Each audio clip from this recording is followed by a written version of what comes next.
Hi guys, welcome to Kabi paradise. பார்க்கறது நல்லா கலராக இருக்குது கைஸ். ஆனால் இது என்ன ஃபிஷ்ஷுன்னு சொன்னீங்கன்னா நீங்களே ஷாக் ஆடுவீங்க. இது வேற ஒன்றும் இல்லை, நம்ம விரால் மீன் இருக்குல்ல அதோட குட்டிங்க தான். இது பார்த்தீங்கன்னா நான் எங்கள் ஊர் ஏரியில் போகும்போது பிடிச்சேங்க கைஸ். இது வந்து நான் சாதாரணமாக போய் பார்த்தேன், ஏகப்பட்ட குட்டி கைஸ். ஆனால் பார்க்கும்போது கலர் ஃபிஷ் தான் நினச்சேன். அதுக்கப்புறம் தான் தெரியுது இது நம்ம விரால் மீனோட குட்டிங்கன்னு. அப்புறம் என்ன, டேரெக்டாக காலத்தில் இறங்கி இது எல்லாத்தையும் பிடிச்சிட்டேன் கைஸ். கிட்டத்தட்ட ஒரு 30+ ஃப்ரைஸ் இருக்குது. இது பார்த்தீங்கன்னா நல்லா கலராக அழகாக இருக்குது கைஸ். பார்க்குறதுக்கு எப்படி சொல்கிறது, நம்ம பிளாட்டி ஃபிஷ் மாதிரியே இருக்குது. அதுக்கப்புறம் இதை போய்ட்டு நம்ம வளர்க்கலாம்னு சொல்லிட்டு நம்ம மெத்த மேலே இருக்க ஒரு வாட்டர் கேன் டப்பில் வச்சு போட்டுட்டு இதுக்கு ஃபுட்டு வந்து என்ன ஃபுட்டு போடலான்னு எனக்கு தெரியல. ஆனால் எனக்கு தெரிஞ்ச வரைக்கும் விரால் மீன் எல்லாமே லைஃப் ஃபீடு தான் சாப்பிடும். இந்த குட்டிங்களுக்கு நான் நார்மல் ஃபீட் போடலான்னு நினைக்கிறேன்.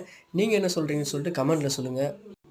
லைஃப் ஃபீடே போடலாமா, இல்லை நார்மல் நம்ம ஃபிஷ்ஷஸ்க்கு போடுற ஒரு ஃபுட்டே போடலாமா என்னன்னு சொல்லிட்டு எனக்கு சொல்லுங்கள். எது பெட்டர் சாய்ஸாக இருக்குன்னு நீங்கள் சொல்லுங்கள். இன்னொன்று வந்து இதை வந்து நம்ம இதிலே வளர்க்கலாமா, இல்லை வேறு தொட்டி இருக்குது, பெரிய தொட்டி நம்ம வீட்டில் அதில் வளர்க்கலாமான்னு சொல்லிட்டு கமெண்ட்